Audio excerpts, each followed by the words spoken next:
joined now by the leader of the Conservative Party, David Cameron. Welcome, Mr. Cameron, and you have given us some rousing words to start with. You say in the Telegraph today that you favour straight talk and radical new leadership. So with straight talk ringing in our ears, let me ask you about Europe. It is now overwhelmingly likely that by the time you come to power, if you do, in the spring, the Lisbon Treaty will have been ratified. That's what the polls are saying, that's what the Czechs are saying after the Irish result. So, what are you going to do then? Well, we want to have a referendum. I mean, I think people in this country will be frustrated and angry that Ireland has been able to vote twice on a treaty that changes the way we're governed, and yet we haven't been able to vote once. So I want us to hold that referendum, and that's why we've said that as long as this treaty is being debated or discussed anywhere in Europe, we will keep that pledge to hold that referendum, and if those are the circumstances that are there at the next election, we'll name the date, we'll hold that referendum, we'll lead the campaign for a no campaign. Even if it's been formally ratified, if it's being discussed, as I'm sure it will be in this country at that stage, you will hold a referendum. What we're saying is that at the moment, yes, of course, the Irish have now voted yes at the second time of asking, but the Czechs have not yet ratified the treaty, the Poles have not yet ratified the treaty, and as long as this treaty hasn't been ratified everywhere in Europe, then we will pledge to hold that referendum. But as you know, you're not answering the obvious and direct and likely question, which is, once it's ratified, what then? And I put it to you that you're not answering it because you don't know what to do.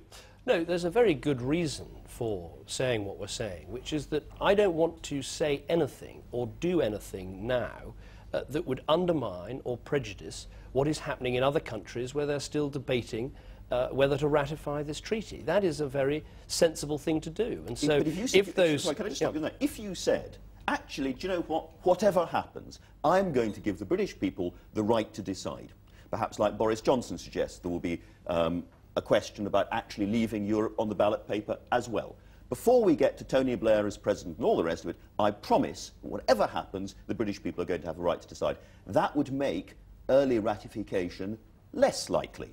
So it would play into what you say you want. So why won't you say it? Well, because we have the right answer, which is to say, the danger of repeating myself, that as long as this hasn't been ratified by everyone around Europe, it is then possible to have that referendum, we'd hold that referendum. And the reason for not speculating now about the future is, as I say, I don't want to undermine or prejudice those people elsewhere in Europe who are currently debating. I don't understand this. Well, I don't see what's so complicated. I mean, it hasn't been ratified. There were 3 countries it hadn't been ratified in, Ireland, the Czech Republic and Poland. There are now 2. So I don't see any reason to change our approach because one of those has now decided to ratify. The Czechs are now suggesting that it will be ratified by Christmas. Well, the Czech Prime Minister talked about 3 to 6 months, and obviously if it's 6 months, that takes you pretty much up to the general election in this country, and we'll be able to have that referendum.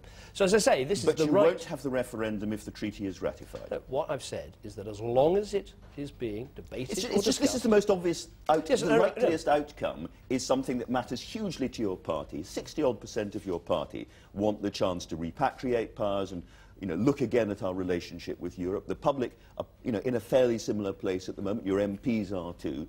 And yet, the likely situation is that you will come to power if you do.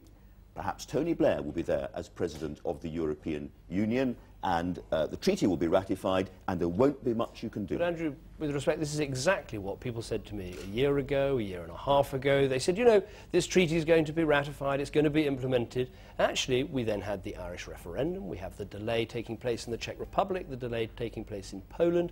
I think for that reason it makes sense to say, and we want, be clear, I want to have a referendum. I don't think this is a good... to have one then, I don't think this is a good treaty. If you want to have a referendum, have a referendum. Well, I've set out exactly what we're going to do, and if those circumstances change, I'll happily come back on your programme and explain exactly what we'll do. Well, a lot of people watching will say the reason he can't say that he's going to have a referendum if the Lisbon Treaty is ratified is because it's going to be too disruptive, it's too much of a big issue, it's going to cause too much anger I'm not sure. I think people parties. watching will understand this argument that while there are other countries actually delaying the implementation of this treaty, don't do anything or say anything that stops them from doing that. Stick to your pledge for the referendum and explain. But as I said before, if you said you were going to have a referendum, that would delay the treaty being ratified. It's certainly not going to speed it up.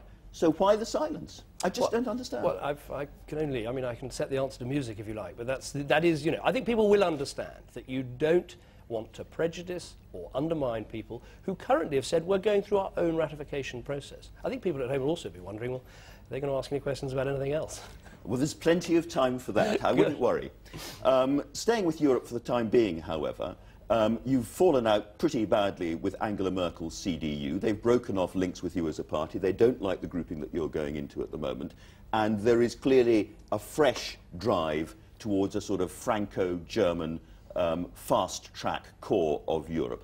Are you content with the situation where we are on the sidelines? No, well, I don't agree with your description of what is happening. I have a very good relationship with Angela Merkel. I've met several times, a good relationship with President Sarkozy in France. But it's a relationship based on frank, honest and candid talk about the things where we agree, and there are many areas where we do agree, and also about the areas where we disagree. And the reason I took the Conservatives out of the European People's Party and formed a new group in Europe is I wanted us to actually say the same thing whether we are in Manchester or in London or in Brussels, which is we want to be members of the European Union, but we want it to be an association of states trading and cooperating. We do not want it to become a country called Europe. And that, I think, is for the first time, what is exciting is for the first time in the European Union now, there is actually a group of parties that say, yes, we want to be in this union, but we want to reform it. We want to make sure it's an association of states rather than endless centralisation of power. That is actually standing up for millions of people, not just in Britain,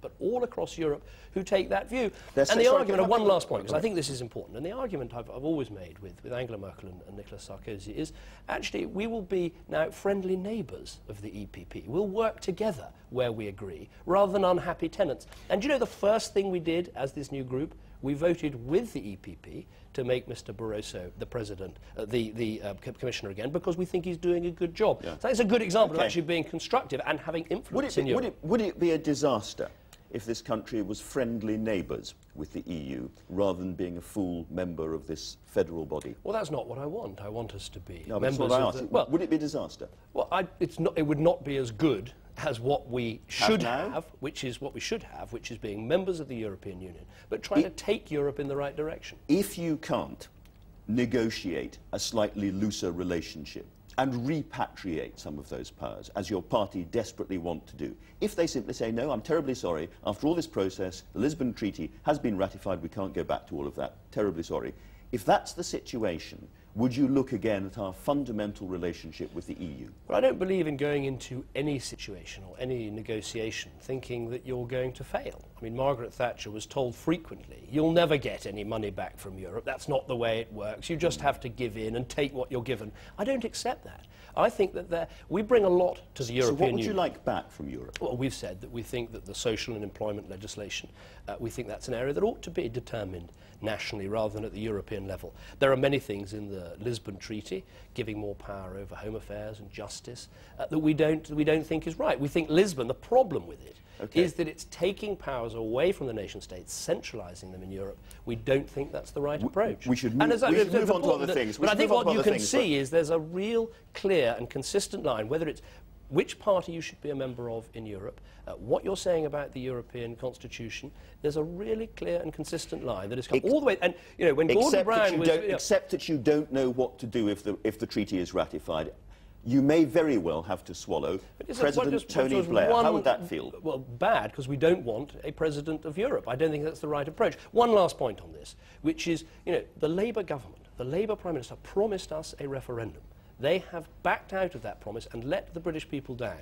And now you're promising us a referendum, but not really. A very important point, and not a point that, as far as I can see, was raised with Gordon Brown at all. But you've offered a referendum. You say, you're giving the rhetoric of a referendum. I want a referendum, but actually, when you look at the detail, you're not offering a referendum. I couldn't have described it more clearly. Well, that's, with respect, possibly the problem.